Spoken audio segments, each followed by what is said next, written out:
So let's continue with our Stack and Queue playlist. Today we're starting off. Hey, welcome back to the channel. I hope you guys are doing extremely well. So the problem that we will be solving today is designing a minimum stack. The question is asking you to design a stack that allows you with the pop operation, the top operation, the push operation, the size operation, along with it, a get min operation as well. Now, the inbuilt stack that you use doesn't allows you with the get min operation.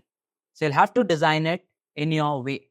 Let's understand what does it mean. So I'm asking you to push 12.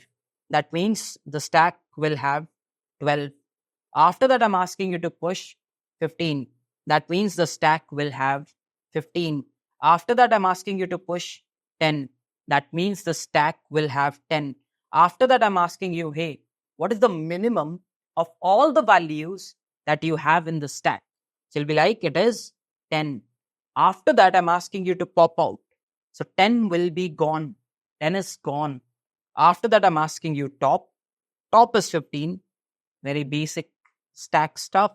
After that, get minimum. Now, throughout the stack, the minimum is 12. So the one possible way is scanning through the stack. Obviously, you're not going to design it, because if I scan through the stack to figure out the minimum element, that is going to take a big off and complexity. So I'll not be going in that direction. I'll be thinking of something else. As of now, the stack is only storing a single element. I need to keep a track of the minimum.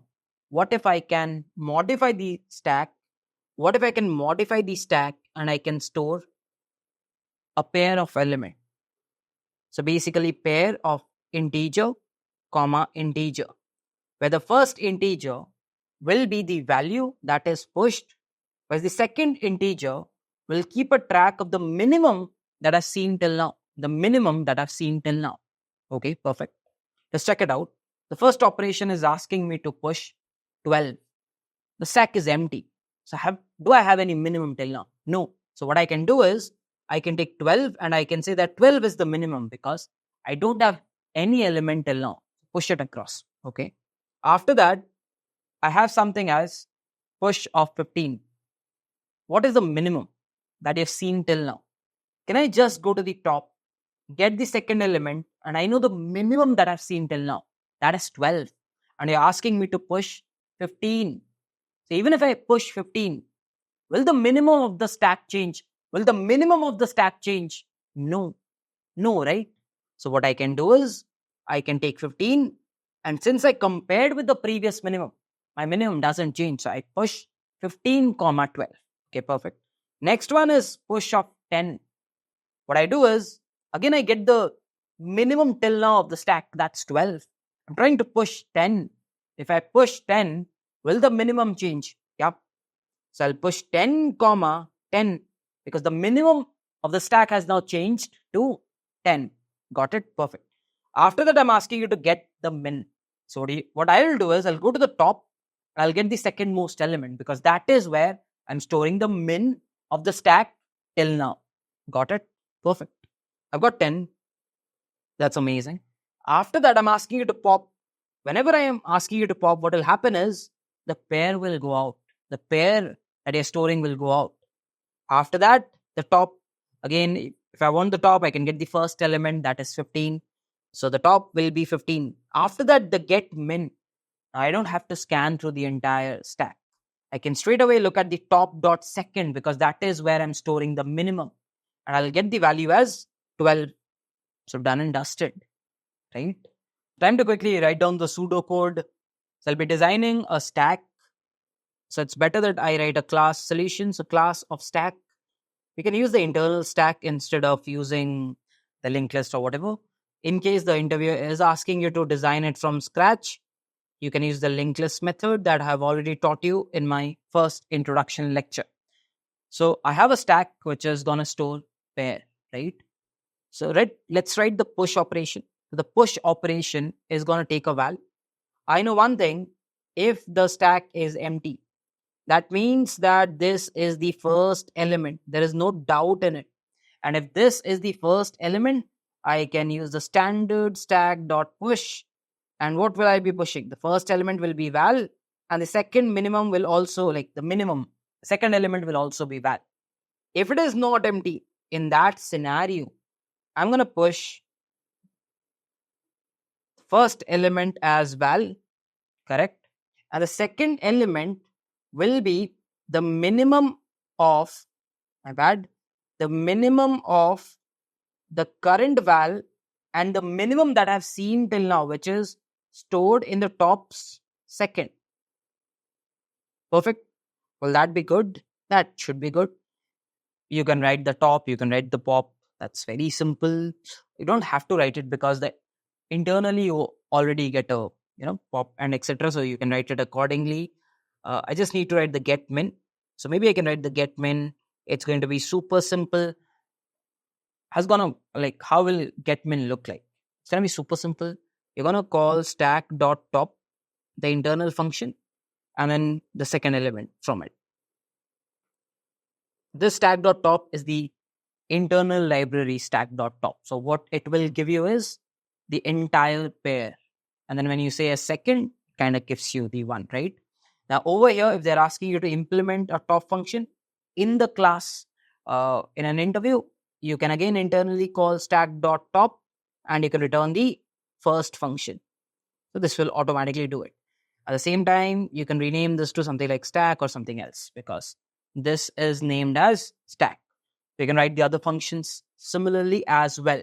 So what will be the time complexity? Can I say all of the operations are done in bgo of 1? They are. And the space complexity is bgo of 2 into n because I'm storing a pair of data structures in order to get the get min operation running. But the interviewer is like, hey, I want a stack which runs in a better space complexity, probably a bgo of n space complexity. This is where we will optimize. So I cannot store 2 elements in a stack. This is clearly giving us an indication that we'll have to store 1 element in the stack and at the same time make sure that get min works in a bgo of 1 time complexity. Okay, so how's this gonna work? The one thing I always do is I take a very simple stack and I start doing it so that I get a vision where will the approach fail, and then I start correcting it. So I'll do the same over here. I'll take a minimum and I'll assign it integer max as of now 10 to the power 9, a very big value. And I'll take a stack data structure. First operation is push 12.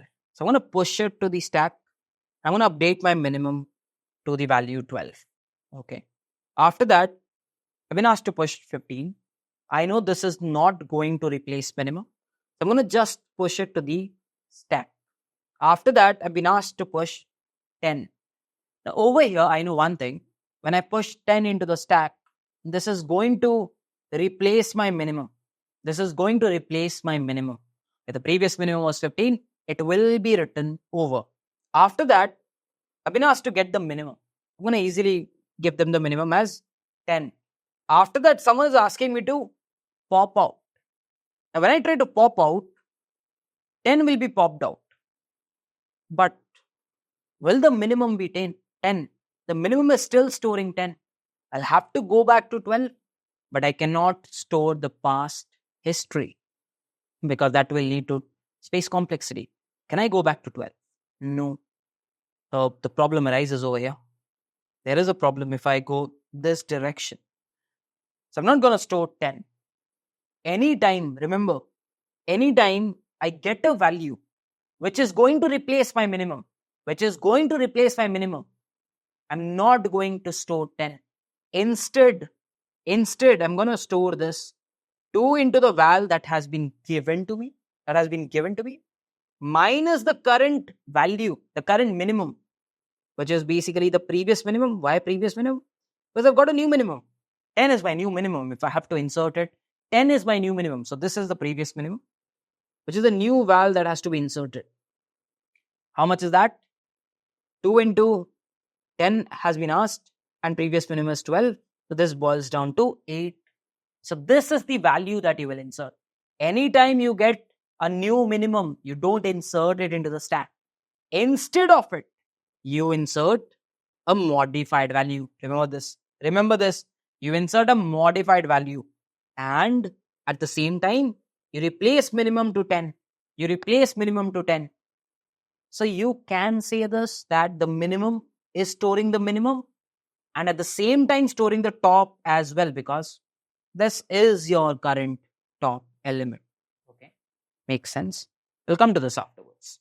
And about this mathematical formula, I'll come to the intuition. But again, you'll have to know this method. You cannot discover or invent that method in an interview. So don't get worried about it. Okay, next thing. Get minimum. Very simple. 10, yes. Pop out. So whenever someone is asking me to pop out, it's going to be super simple. I'm going to take out 8. I'm going to take out 8. Okay. Just take it out.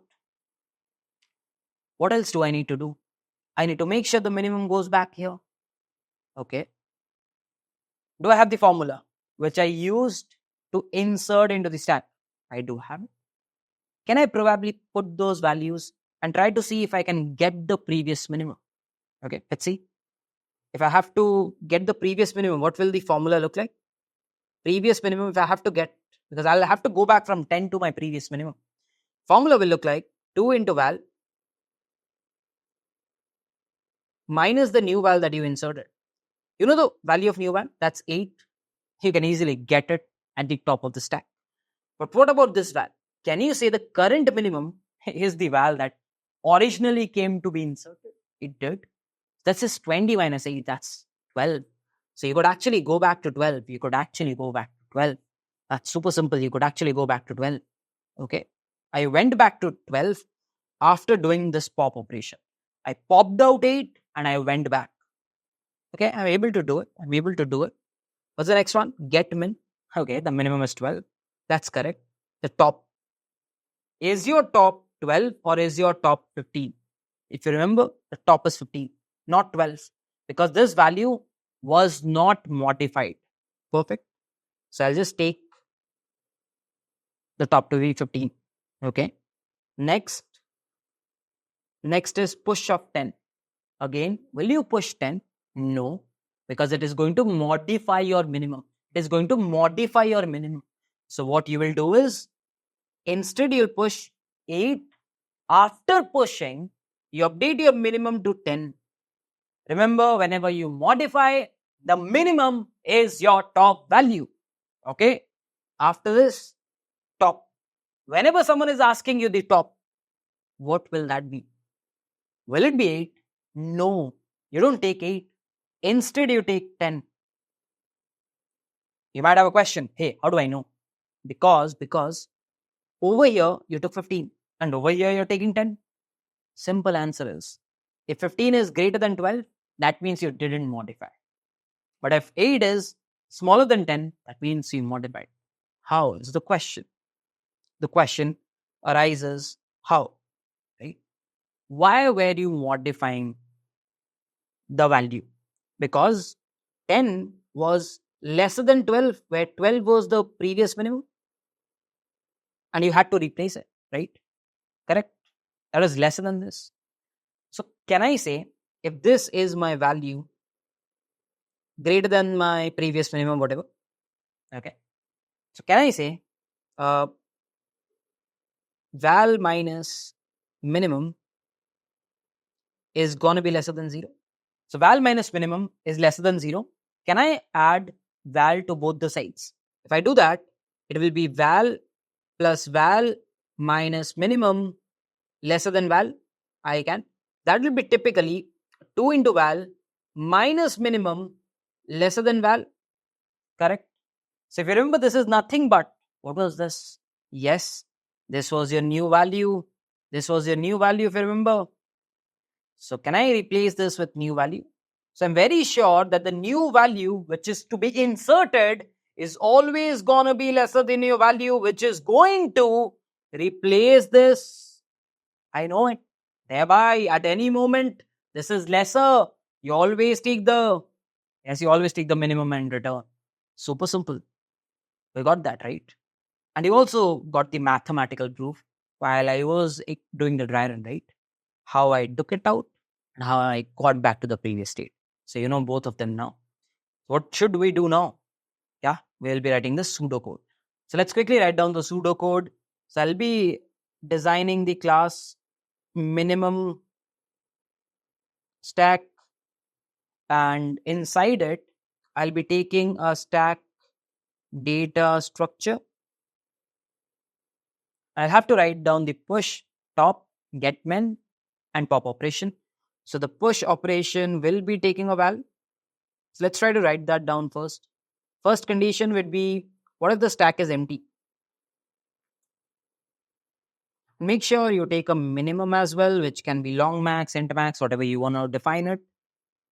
Okay, stack is empty.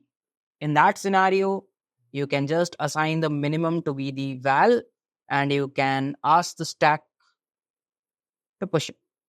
Perfect. So I'll push this value. Otherwise, you'll have to compare. If this particular element that has been coming across is greater than minimum. In that scenario, though, you don't do anything because it's a greater element, so the minimum doesn't get modified. So you simply push the value. Otherwise, the minimum will get modified. So you don't push this value. Instead, you end up pushing stack.push 2 into the current val that's given to you minus the current minimum. And once that is done, you could go ahead and update the minimum to val, because that's going to be your top element and that's going to be your minimum. Okay, and that would be it for minimum. So I'm done with the minimum. Can I write the other thing? I think I can. The next one will be maybe I'll use this one. Yeah. The next one will be to get the pop. Yeah, to do the pop operation. So I'll have to pop it out. First thing, if the stack is empty, we don't do anything. So edge case, if the stack is empty, I don't do anything and I return. Okay. But what if the stack is not empty? In that scenario, I'll have to check. First, just make sure you do a stack.top. And after that, you do a stack.pop. So you've taken it out. But you'll have to make sure the element that you've taken out is that lesser than your minimum. If that is lesser than your minimum, you know one thing, this was a modified value. 8 lesser than 10, modified value, right? So if it is a modified value, we need to get back our previous minimum. The previous minimum would be the current minimum 2 into current minimum minus the value that was popped out. So that is x, correct? Super simple maths. And once that is done, you could end it over. It's time to write down the top operation as well. So let's try to write down the top operation. The top is again, the stack is empty. Maybe we can return a -1 stating there's no elements. Handle that case. Okay. Or else what? Or else it's going to be a very simple check. Get the top element, stack.top, perfect. And now have a check if the minimum is lesser than x, you're going to return the x itself. Otherwise, you're going to return the minimum. Super simple. If the element stored is greater, so you haven't modified, so you can straight away return the value that you found at stack. But if that is not the case, the minimum is storing your current value, the minimum value, the top value, whatever you can call it. Perfect. What about the get min? The get min is, I think that's the simplest function to write over here. You simply return the minimum in case it is not long max. Probably you can handle those cases. If it is long max, in that case, there is no get minimum. All of these things, probably you can handle it yourself. Perfect. I think we're done. What is the time complexity? I'm doing every operation in big O of 1. Some mathematical operations here and there, but every operation is big O of 1. What about the space complexity? I'm using a big O of n, just one element per operation at max will be storing, nothing beyond it. So you have optimized. And this is the optimized approach with the thought process. There are a lot of videos on internet, but not a lot of them would be telling you how do you think about this transition and the coming back thing. The crunch over here is to understand that you'll have to come back. And in order to come back, you'll have to preserve that value somewhere. And we preserve it using this formula. Again, this mathematical formula, you'll have to know it. If you can derive, well and good, solving a very good problem. But yeah, that's it. That will be for, that will wait for this one. So if you're still now watching and if you've understood everything, please do consider giving us a like. And if you're new to our channel, do consider subscribing to us as well. With this, I'll be wrapping up this video. Let's meet in some other video. Till then, bye-bye. Take care.